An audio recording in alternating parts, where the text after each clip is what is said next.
Good afternoon, everyone. This afternoon, I wanted to address some notes that I've been receiving, some comments I've been receiving as we are covering the Ukraine and Russian conflict and how that is affecting a lot of the African immigrants there, whether they be from Nigeria, South Africa, and other countries.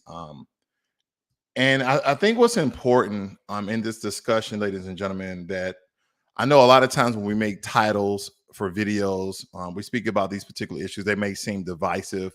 They may seem as though we're against, Africa of some sort, but of course not. But I do want to bring relevance. I want to bring some sort of context to the conversation and what's essentially going on in Africa, what's going on in Ukraine as well as Russia. But I don't want to focus on the Ukraine Russian conflict. I want to simply focus on those African immigrants that are essentially trying to flee the Ukrainian border, and the Ukrainian government, as well as some of the citizens, are preventing them to actually leave and go into countries like Poland. Poland is even refusing to accept a lot of the African immigrants, and also countries like Romania and other bordering countries. What I would believe that's very important is that we first bring relevance to it, as I said before. And as I'm still preparing here, bear with me because I don't want to talk out the side of my neck. I want to give you some information here that I think that's going to push the conversation forward, if that makes any sense. Okay. So as I'm putting this together, family, I want you to think about a couple of things. Um, I know as of late, but not initially, there's been some African countries coming out and speaking out against the Ukraine Russia conflict. Very, very few, very, very few. And those countries probably do not do business with Russia. Some people need to understand that the Ukraine and Russia actually supplies a lot of the African countries with food, okay, with wheat. That's one of their major exports to Africa is the wheat.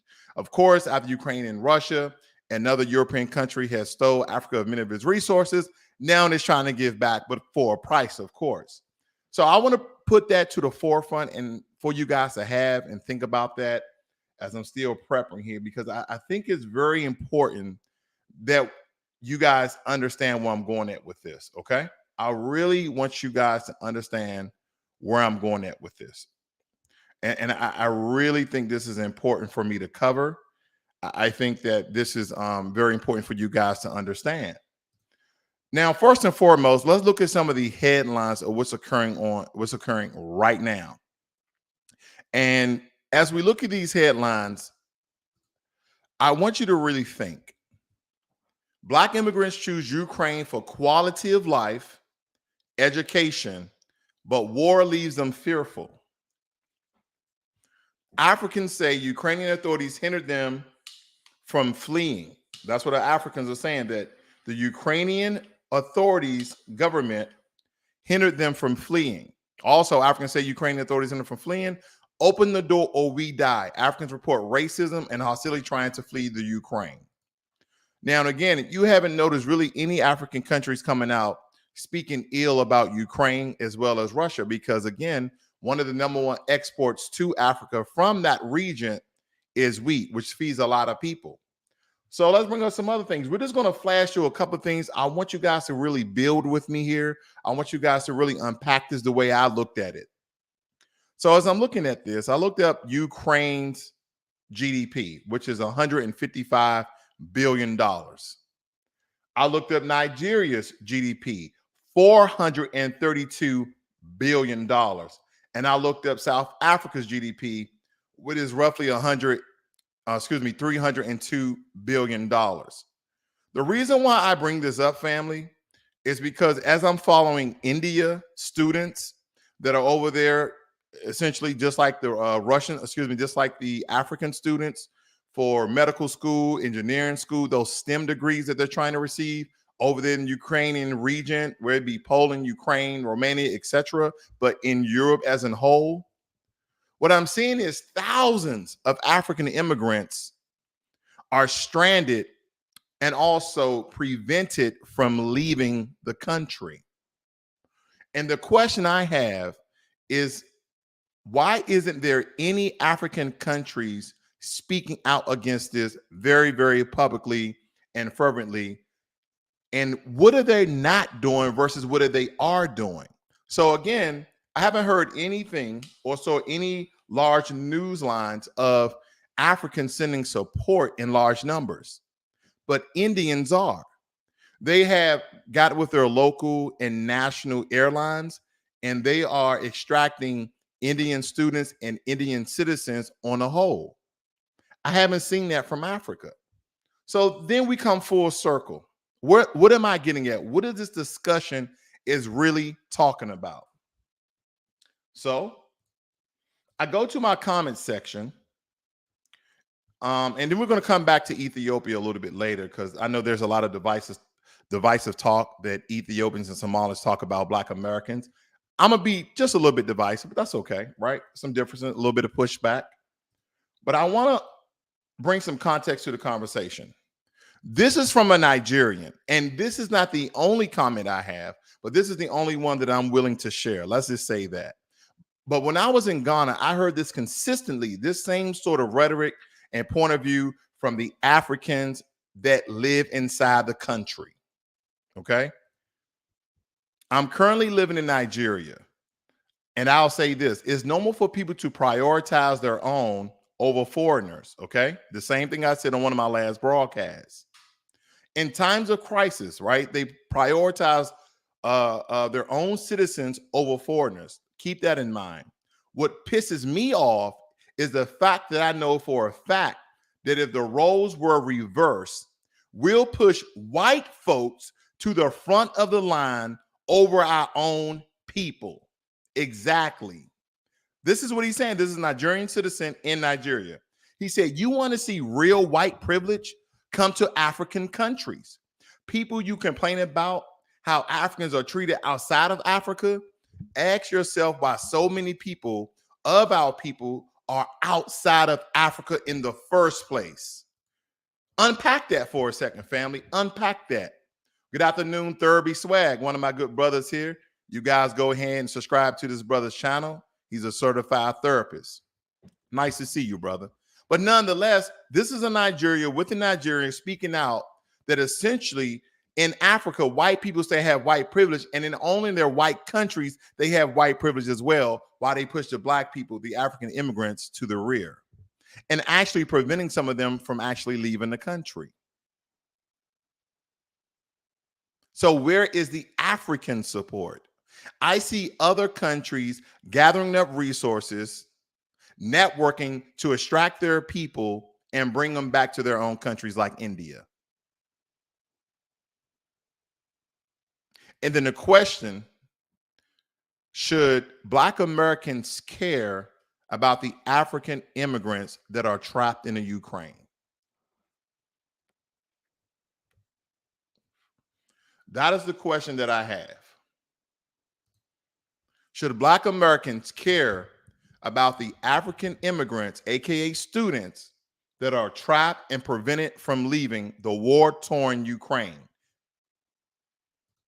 Because as I stated before, I'm looking at Ukraine's GDP at $155 billion, Nigeria's GDP over 430-something billion dollars, and South Africa's GDP over $300 billion. So it's not the point if they have the money or not. Are they willing to use their resources to give their citizens and students safe passage back to the continent? That's the question. But I'll move on here. So I thought about something else. I know that India has its own airlines, right? India has its own airlines. So it had me to really start thinking. I'm like, well, do the continent of Africa, do they have their own airlines? I mean, do they own and operate their own airlines? But of course they do. Let's just go down the line. Algeria, Cameroon Airlines, Djibouti Airlines, Egypt Air, Ethiopian Airlines, Ghana Airways, Kenya Aviation, Madagascar Air or Air Madagascar, Air Malawi, Royal Air Morocco. You have one here in Mozambique, Air Nambia, Nigeria, Senegal, Seychelles, South Africa, Sudan, Tanzania, Tunisia, Uganda, Zambia, and Zimbabwe. So there's plenty of airlines in Africa. There's plenty of airlines in Africa because India is actually landing in the Ukraine as well as Poland and some neighboring countries that their citizens have essentially fled to in order to leave the country. But I haven't heard this. So my thinking is the reason why African countries are not speaking out against the Ukraine or Russia is because of support that Ukraine and Russia actually gives to the African countries in a way of wheat, most likely. I'm just asking questions here. I just want to get some relevance. I want someone to give me some feedback. If you see this video, please leave it in a comment or in the chat. Let's continue to read, though. He says, you want to see real white privilege come to African countries. Before you complain about how Africans are treated outside of Africa, ask yourself why so many of our people are outside of Africa in the first place.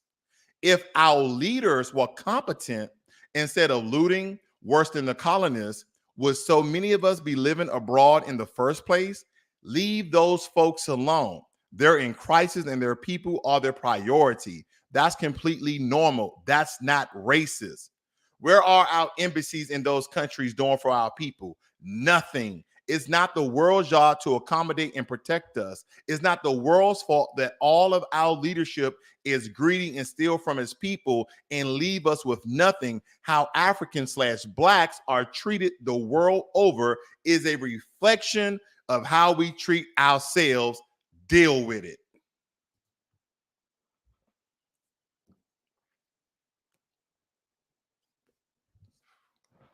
I'm not making this up, family. I'm not making this up. And this is not the first time I've heard this. The reason why so many Africans leave the continent is because they believe that the government is not taking care of them or doing the right thing by the people. And I said this before, when the Pan-Africanism movement started more than 60 years ago, it never took off on the side of Africans from the continent versus Black Americans reaching out and getting our hands slapped like a child. Like, nope, we're not going to do that. Because if that were to happen, we have the skills, we have the education, we have the know-how to not only build up the infrastructure, but to teach and educate some of those same technical skills that you guys are going to all these white supremacy countries for. But that's very important. Because again, a lot of time we look at the branches of a problem. Let's take, for instance, that we labeled a tree the problem. Most people, because it's everyday, because it's ever so prevalent, it's ever so visual, you're going to look at the branches of the problem. But no one is looking at the root. How could this been prevented? That's the question. That's the question. Should Black Americans care about the African immigrants that are essentially stuck in the war-torn Ukraine as the Russian forces are still impeding to Kiev or whatever the name of the capital city is? Now, for some of you who are just tuning in, I'm going to go back and I'm going to read this one more time from midway so you can understand what I'm getting. And for the record, this is a Nigerian citizen in Nigeria. Okay. I don't want to reveal the brother's name because I want to make sure that he's healthy. He says here, we push white folks to the front of the line over our own people. You want to see real white privilege? Come to African countries. Before you complain about how Africans are treated outside of Africa, ask yourself why so many of our people are outside of Africa in the first place. If our leaders were competent instead of looting worse than the colonists did, why would so many of us be living abroad in the first place? Leave those folks alone. They're in crisis and their people are their priority. That's completely normal. That's not racist. What are our embassies in those countries doing for our people? Nothing. It's not the world's job to accommodate and protect us. It's not the world's fault that all of our leadership is greedy and steal from its people and leave us with nothing. How Africans are treated the world over is a reflection of how we treat ourselves. Deal with it. So I'm going to allude to that this Nigerian citizen is not even really caring about the Nigerians that are stuck in the Ukraine. So the question I have, we have a lot of Black Americans that are essentially reaching out to try to support and help those African immigrants. Now, I know you guys may be aware of this rapper here, Young Thug. Young Thug, he takes to Instagram to assist African immigrants. So there are some of us that are actually using our economic power in order to assist some of those African immigrants. I don't know exactly how. He may use his networking, because a lot of times hip hop artists and R&B artists within the Black community here in America, they have a lot of reach worldwide because they do tours all over the world. So he could probably assist in some way or form of that. But we really have to look about this, family, because again, we're looking at the branches of the problem versus the root. If Pan-Africanism was a real thing, do you think there would be thousands of African immigrants in the Ukraine getting educated on STEM, or as they said, quality living? I'm just reading the headlines of what some African immigrants have said. This is what they're saying. Black immigrants choose Ukraine for quality of life, education, and war leaves them fearful. Now, they said Black immigrants. That can be anyone of melanation. Let me tell you something, Ukraine. Let me tell you something, NBC News. There is no foundational Black Americans going to Ukraine for a better way of living. I can assure you that. The only way a Black American is going over there if they so happily married a Ukrainian citizen and they don't want to leave their boo. That's the only reason why a Black American would be over there. And that's, again, my bias and my perspective. But this is what I'm looking at, family. This is what I'm looking at. And again, for you guys who are just joining, Ukraine's GDP, 155 billion. Nigeria's GDP, 432 billion. South Africa's GDP, over 300 billion. Where is the African support for those African immigrants that, quote unquote, by the thousands flock to the UK and those other European countries to get education? Now, some of them may stay in those countries, and some of them may come back to the continent to bring that information and skills to assist their countries in building up their infrastructure. That's the question. Where's the support? Thurby Sachs wears, I'm going to Congo this summer. And me and my family and I, we just came back from Ghana, I think about 2 weeks ago. And then next year, we're going to head out to another African country. Africans turn their noses up at Black Americans, especially the ones in New York. So, oh well. Okay. Not all Africans turn their noses up at Black Americans, but of course, Sean, of course. Again, ladies and gentlemen, we're on the internet. This is social media. You can't take someone's statement to make it very inclusive to 100% of one group or another. We either be Nigerians, Ghanaians, Rwandans, South Africans, Ethiopians, Somalians. It doesn't matter, folks. Just know that one person does not represent their entire group. Okay, let's be very intellectual and very smart here. We know this, okay? So we don't have to state some things that just, I would think, to be just obvious and blatant, okay?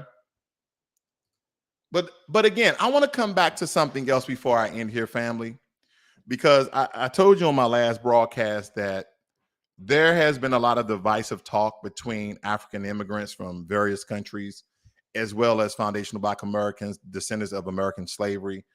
I've said some comments essentially about Somalia and Ethiopia, and how I was in a room, I think it was a Twitter space, or it could have been Clubhouse, and this occurred not only once, but at least 3 times where I was in rooms and Black Americans and specifically these two countries, Ethiopia and Somalia, citizens and those descendants, whether in America, they're speaking out negatively about Black Americans. Now, believe it or not, a lot of these Somalians and Ethiopians were actually in America talking bad about Black Americans. And again, not all Ethiopians, not all Somalians have said these things, but a couple from those countries. So to bring things into context, you will hear certain very viral people speak out against this racist talk that comes from Ethiopia and Somalia. They say that we are monkeys. They call us the N-word. I'm talking about them calling Black Americans these very same things. They say we're lazy, of course. You know, we always got the stereotype of being lazy. We all look alike, but damn it, we lazy. Okay. But then you have stories like this. Northern Ethiopia, a record 9 million now need food assistance. Why did I bring this up?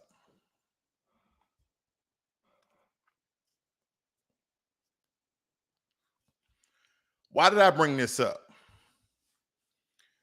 I know where some of you are going to go, but I'm going to go totally different.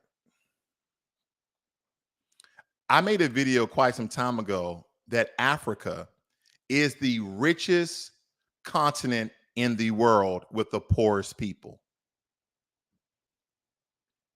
And I'm going to sum this up into two reasons. There's a lot more reasons than what I'm about to say, but for the sake of time, I'm going to sum it up in two reasons. One, colonialism, the theft of African resources from the many different countries in the West, damn near all of the countries in the West.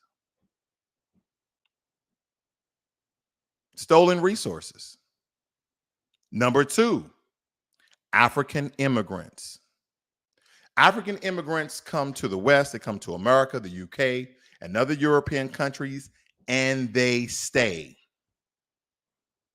They apply for citizenship, work visas, student visas, get trained up, educated, and they stay. They do not bring their technological skills, education, hard work back to their own countries to build them up for the most part. I'm not saying all, I'm saying a lot of them do not.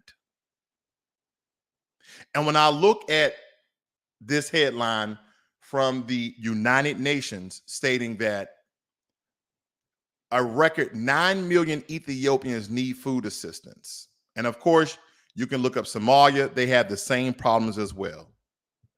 And then I compare that to the divisive talks that I've heard on Twitter Spaces as well as Clubhouse. Here's the thing, and this is just my bias. Why argue with Black Americans who are not starving on a whole? We don't have 9 million Black Americans starving who need food assistance and medical assistance. We do not. So instead of pocket watching and worrying about if we're lazy or not, wouldn't it be more productive to essentially send money back home or go back home with your skills and education to help your country? And of course, you may believe that one person can't make a difference. You may believe one person can't make a difference. Well, W.E.B. Du Bois made a difference. John Henry Clark made a difference. Neely Fuller made a difference. Francis Cress Welsing made a difference. I think his name is but Baldwin made a difference. Martin Luther King made a difference. Malcolm X made a difference. Muhammad Ali made a difference. Dr. Claude Anderson makes a difference. That's the point that I'm making. That's the point that I'm making. We are in the state in America as Black Americans because of our ancestors and the work, the fight, and the blood that they shed in order for us to be in the position if we want to be lazy or not. So what? Let's take, for instance, we're lazy. Now what? Take, for instance, that we're lazy. Take, for instance, that we're dumb. Now what?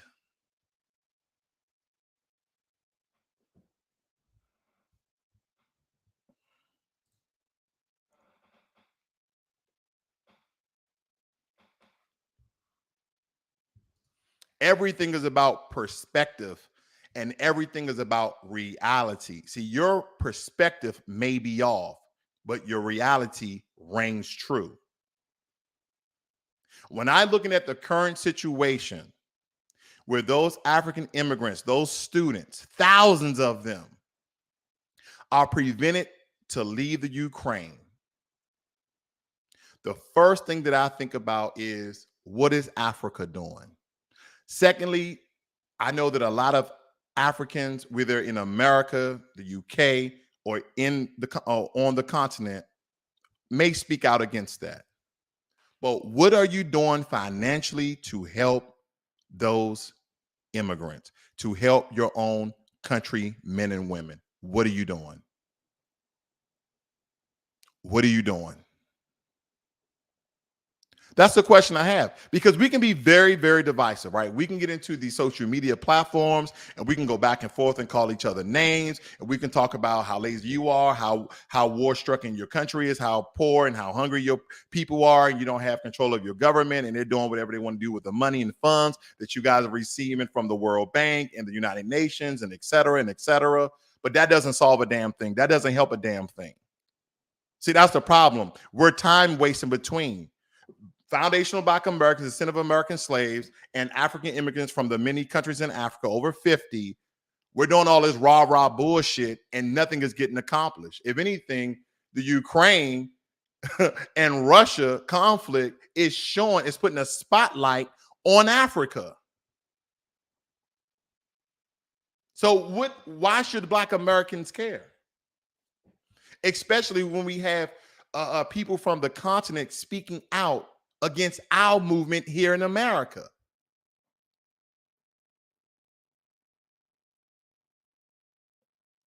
We can talk about it. We can talk about it. We can debate about it. We can debate about it.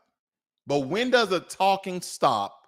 When does the debating stop? And when do you put plans into action? When do you execute? Because here's the thing.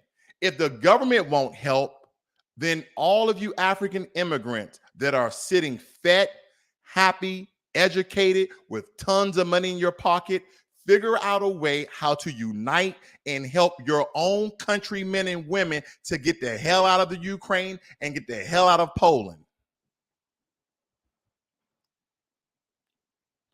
That's just some friendly advice. Hopefully people is taking this message with love. I'm a little annotated here. I'm a little elevated here, but take it with love, because I just think this going back and forth, arguing about the same bull crap all the time, that's all we're doing. We're just wasting time. There are people who are essentially going to start dying over there. They're sleeping on the borders in I don't know if they're sub-zero temperatures, but it's very, very cold during this time of the year in those countries.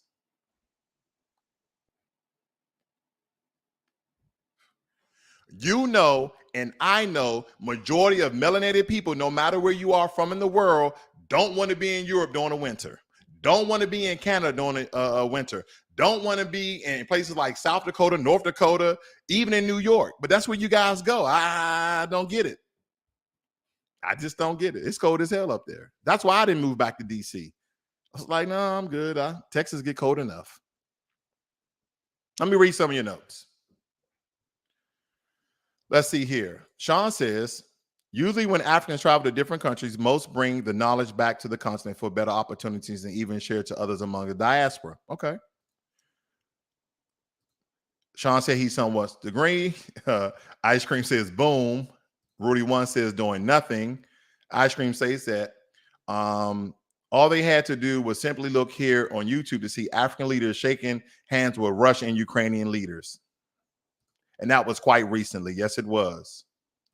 2 to 3 weeks ago, Nigerian leaders told its citizens in Ukraine to sit tight. You can't make this stuff up, okay? Ice cream also states it shows ignorance and interesting in deflecting the conversation. Family, I just wanted to give you that short bit that Nigerian citizen put on here, and this for context as I'm leaving out. This was very, very powerful to me. Very, very powerful. We push white folks to the front of the line over our own people. You want to see real white privilege? Then come to African countries. Before you complain about how Africans are treated outside of Africa, ask yourself why so many of our people are outside of Africa in the first place. If our leaders were competent, instead of looting worse than the colonists, would so many of us be living abroad in the first place? Leave those folks alone. They're in crisis and their people are their priority. That's completely normal. That's not racist. What are our embassies in those countries doing for our people? Nothing. It's not the world's job to accommodate and protect us. It's not the world's fault that all of our leadership is greedy and steal from its people and leave us with nothing. How Africans are treated the world over is a reflection of how we treat ourselves. Deal with it. And as I stated before, I understand there are some African Ukrainian citizens, and they should be afforded the same rights as the white Ukrainian citizens. Because if not, then that's true, clear-cut racism. But I'll ask you this, and I'm not going to give you my perspective on it, but I'll ask you this.